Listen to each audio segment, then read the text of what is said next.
Je suis ici à Medjugorje et je suis avec... Comment tu t'appelles? Josette, Tu viens d'où? je viens de Montpellier. De Montpellier. Et tu as dit 5 mois ici? La 5e fois, oui, avec la famille Marie Passe. Oui. Voilà. Et comment ça te plaît ici? Ici, on arrive, on est comme dans un petit paradis.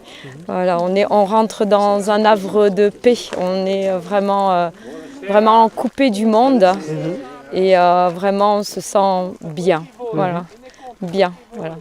Et quand tu as entendu pour la première fois l'histoire de Medjugorje, qu'est-ce que tu as pensé? J'ai pensé que c'était extraordinaire que la Vierge puisse se révéler à des enfants et puis que ça se soit propagé comme ça dans le monde entier. Et puis aussi toutes les souffrances qu'a eu ce pays, malgré la guerre, malgré tout ce qui s'est passé, et ils ont tenu bon, ils n'ont pas renié non plus ce qu'ils avaient vu. Voilà, comme ça s'est passé à certains autres endroits, comme à Garamandal, où on leur a fait renier ce qu'ils avaient vu. Donc ils ont tenu ferme, ils ont dit nous on a vu quoi. Donc voilà, donc ils sont devenus des témoins. Voilà, ils sont restés fermes dans ce qu'ils avaient vu. Et donc tu es venu la première fois ici, qu'est-ce qui se passait? La première fois c'était la découverte, donc je suis venue en famille avec mes enfants et mon mari et donc c'était vraiment en sortant de mon église, quelqu'un distribuait des feuillets et j'ai dit moi j'aimerais bien aller voir ce qui se passe là-bas et en fait tout s'est fait tout seul. Tout seul, voilà, tout seul. Il n'y avait pas l'argent, mais l'argent est venu. Voilà, c'était parce que la Vierge ici, elle nous invite. On ne vient pas de soi-même. La Vierge Marie nous invite, voilà. C'est la loi, non, spirituelle. Voilà, c'est ça, voilà. C'est elle qui nous invite. La Vierge Marie, c'est notre maman du ciel. Et qu'est-ce qui se passait quand tu es venue après? Il y avait une apparition aussi quand on est venu. Alors donc, je me rappelle, on voulait à tout prix voir la Vierge et tout ça. Et en fin de compte, ça ne se passe pas spécialement dans le visuel. En fait, ça se passe dans le cœur. Il faut avoir le cœur ouvert et être prêt à recevoir, comme il disait Marcello, des cadeaux, mais pas des cadeaux comme on espère. Complètement différent. Voilà, complètement différent. Et par contre ici, il y a des odeurs de parfum, de rose. Et ça, la Vierge m'a donné de sentir le parfum de rose. Wow, et c'était une de grande grâce, oui, sur la colline des apparitions. Et c'est ton endroit préféré ici, la colline d'apparition? J'aime bien les croix bleues, mais j'aime bien aussi le Christ ressuscité. Je trouve, c'est vraiment formidable ce Christ ressuscité où il y a de l'eau qui sort de son genou, qu'on ne sait pas d'où ça vient. Le chemin de croix du Mont Krizvak aussi. Donc on se dit, mais quand on est au bas, on n'arrivera jamais en haut. Et après, en fait, c'est un pied après l'autre. Voilà. Et donc, la dernière fois que je suis venue, que j'ai monté le Mont Krizvak, donc en même temps, on prit la Passion du Christ. Et le Seigneur met dans le cœur, tu vois, tous ces gens qui montent, ils mettent leurs pieds sur chaque caillou, et chaque caillou est différent. Chaque chemin qu'ils empruntent est un chemin personnel et un chemin différent. Même s'il y a des milliards de personnes qui monteront sur ce chemin, ils ne prendront jamais la même pierre et le même chemin. Et c'est en fait, compte la conversion, c'est un pas après l'autre. Un pas après l'autre, voilà. Et donc on commence par un petit pas et on se décide pour le Christ. Il faut se décider pour le Christ, voilà. Décider aujourd'hui, je me décide pour toi, Seigneur Jésus. Voilà, je prends la main de Marie et je te suis sur ce chemin, même si je vais à contre-courant de tout ce qui se passe dans le monde. Ça fait rien. Je sais que je suis aimée de Dieu et que je suis enfant de Dieu. Et puis que le Seigneur a de grands projets d'amour sur nous, sur chacun de nous, où que nous, quel niveau que nous nous trouvions, quoi que nous ayons fait dans notre vie, voilà, c'est comme le chant, tu peux tout recommencer, balayer ta vie passée et repartir à zéro avec Jésus pour berger. Voilà. Et j'ai demandé la question aussi. Beaucoup de gens pensent que Dieu le Père, c'est un vieux homme avec un barbe blanche qui veut nous juger, mais il n'est pas comme ça. Tu peux Non. les décrire un peu ce que tu as découvert? En fait, Dieu, c'est un père aimant et qui attend ses enfants, qui ouvre ses bras, comme l'enfant prodige qui revient et qui se jette dans les bras de son père. Et en fait, c'est pas Dieu qui nous juge, parce que Dieu est amour. Dieu, il juge pas. Dieu, il nous aime tel qu'on est. Mais en fait, quand on se présentera devant le Père, si on n'a pas été lavé son âme à la confession, eh ben, en fait, c'est nous qui allons nous juger indignes de rentrer dans son amour. Et en fait, comme on se sentira tellement indigne de ne pas être rentré dans son amour, on dira non, non, le Seigneur, il me faut que j'aille un temps pour me purifier mon âme, pour être digne de me jeter dans tes bras, même si lui voudrait qu'on se jette dans ses bras directement. Voilà. Et c'est peut-être maintenant il y a quelqu'un qui dit wow, moi je veux être dans ses bras, mais la confession ça me fait peur parce que j'ai tellement fait des trucs. Qu'est-ce que le prêtre va dire? Qu'est-ce que tu dis à ces gens-là? S'approcher simplement, voilà. Il y a le père quand on ouvre la porte du confessionnal, ben, le père il nous accueille, c'est Jésus qui nous accueille, voilà. Et il faut y aller tout simplement, voilà, s'asseoir et dire ben, je sais pas par où commencer.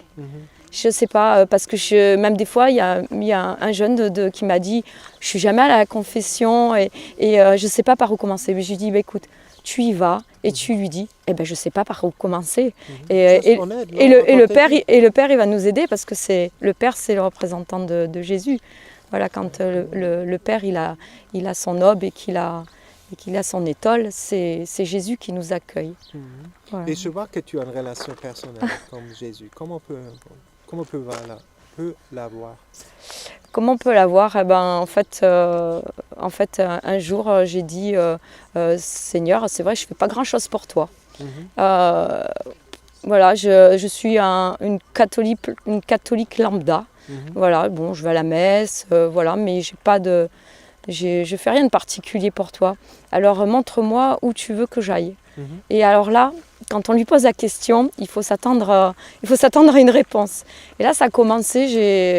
Le prêtre, à la fin de la messe, il dit on cherche des dames de catéchisme. Je dis Seigneur, moi j'ai jamais fait de catéchisme, mais bon, je vais y aller, je me suis lancée. Et après je dis Seigneur, voilà, je voudrais faire partie d'un groupe de prière, mais je voudrais un groupe où il y ait la joie. Et alors j'ai rencontré le renouveau dans l'esprit. Et maintenant je suis bergère d'un petit groupe de louanges. Voilà, je fais sur Frontignan et aussi je fais partie de la coordination des groupes du renouveau sur Montpellier. Donc voilà. Et le Seigneur petit à petit, il nous fait faire des petits pas et il nous amène là où il veut. Voilà, donc il nous donne des missions et soit on accepte, soit on refuse. On a toujours la liberté parce qu'on a un Dieu qui nous laisse libres, libres de choisir, de dire oui, de dire non. Aujourd'hui, je dis oui, demain, je dis non. Et lui, il nous attend toujours. Lui, il est mendiant d'amour, mendiant de notre amour. Voilà. Et si vous faites le choix de dire, moi aussi, je veux que Jésus fasse partie de ma vie, il faut lui dire, Seigneur, viens faire partie de ma vie. Aujourd'hui, je prends ta main. Je veux marcher avec toi sur le chemin. Je veux aller travailler avec toi. Je veux cuisiner avec toi. Je veux tout faire avec toi. Et maman Marie, viens m'aider parce que Marie nous amène toujours à son fils Jésus et Jésus nous amène toujours à son Père. Voilà. Voilà. Amen. Et qu'est-ce que Jésus a fait pour toi dans ta vie, personnellement? Je sais pas, il a transformé ma vie. Je pense que je suis plus la même qu'avant. Donc voilà, j'ai plus de patience. Voilà, je me mets moins en colère. Voilà, je sais pas. Et voilà. Et j'essaye d'être témoin, d'être sa petite témoin, voilà, toute petite. Et tu sais, beaucoup de gens ici, ils disent par la souffrance, je suis venu plus près de Dieu. Et c'est vrai C'est que vrai, ça passait dans ta vie c'est aussi? vrai, oui, c'est vrai que quand on expérimente la souffrance, voilà, et qu'on lâche prise. Mhm. Voilà, par exemple, j'ai ma mère qui est décédée en 3 jours. Mhm. Et en fait, j'ai dit, Seigneur, non pas ma volonté, mais ta volonté. Parce que c'est vrai, ma mère, c'était vraiment beaucoup pour moi. Mhm. Et en fait, quand il lui est arrivé, j'ai dit, Seigneur, moi, c'est vrai que je voudrais qu'elle continue à vivre et tout. Mhm. Et après, j'ai dit, ouais, mais si elle continue à vivre, là, elle a fait un AVC, elle va se retrouver sur un fauteuil. Je fais ce qui est le mieux pour elle. Voilà, même si c'est dur pour moi de perdre ma mère qui était beaucoup pour moi. Et donc, le Seigneur l'a prise et en fait, il m'a montré que c'était une grâce qu'elle soit partie. Et après, une dame à mon groupe de louanges m'a dit, elle s'avançait vers moi, elle m'a dit, tu sais maintenant, tu n'es pas seule parce que ta mère, c'est Marie. Voilà, Très joli. voilà. On a une mère spirituelle. Voilà, on a notre maman du ciel qui veille sur nous. Et voilà, donc Mhm. voilà, Tu non. pries le rosaire? Je prie le rosaire, oui, tous les jours, voilà, tous les Pourquoi? jours. Eh ben, La beauté, qu'est-ce que ça t'apporte? en fait, je faisais un chapelet Mhm. et j'ai commencé à faire un chapelet, d'abord une dizaine, après un chapelet. Mhm. Et ensuite, le soir, j'arrivais pas à dormir. Mhm. Et donc, je me suis dit, bon, ma Sainte Vierge, c'est peut-être que tu veux que je fasse un deuxième chapelet. Mhm. Et après, je dormais toujours pas très bien non plus. Mhm. Et alors, je dis, bon, ma Sainte Vierge, peut-être que si je faisais le rosaire, Mhm. peut-être que c'est ça que tu attends de moi. Parce que c'est vrai que des fois, on ne sait pas ce que le Seigneur il attend de nous. Hein. Il attend des choses simples, hein. Il ne demande pas des choses compliquées. Exactement. Voilà. Voilà. Parce que des fois, on dit, oui, je suis inutile à rien. Voilà, des fois, j'avais une vieille tante qui avait 90 ans, elle me dit, je suis inutile à rien. Je lui dis, mais non, tu n'es pas inutile parce que regarde, dans ta main, tu as le rosaire. Et la Vierge Marie, elle a dit, si vous saviez, mes enfants, avec un seul de je vous salue, ce que je peux faire. Et c'est vrai qu'après, quand j'ai commencé à dire le rosaire, maintenant, je dors comme un bébé, on va dire. Voilà, Super. voilà, c'est une grâce, voilà. Et à la fin, tu sais, beaucoup de gens ici, ils cherchent la vocation. Comment tu dis comme femme, comment on peut le retrouver? La vocation. D'être mère de famille, père de famille, prêtre, sœur, consacré. Il faut ouvrir son cœur et voilà, puis demander, voilà, et on a la réponse, voilà. On finit par avoir la réponse, voilà. Parce que c'est pas simple, hein. L'engagement, quand il est pris, c'est pour toujours. Voilà, en principe, c'est pour toujours. Voilà. Et donc, il ne faut pas se tromper, voilà. Et pour ne pas se tromper, il faut demander le discernement. Voilà. Et j'avais demandé une fois, mais c'est quoi le discernement? Alors le discernement, en fait, c'est quand on a beaucoup de paix dans le cœur, voilà. Quand on ressent vraiment beaucoup de paix.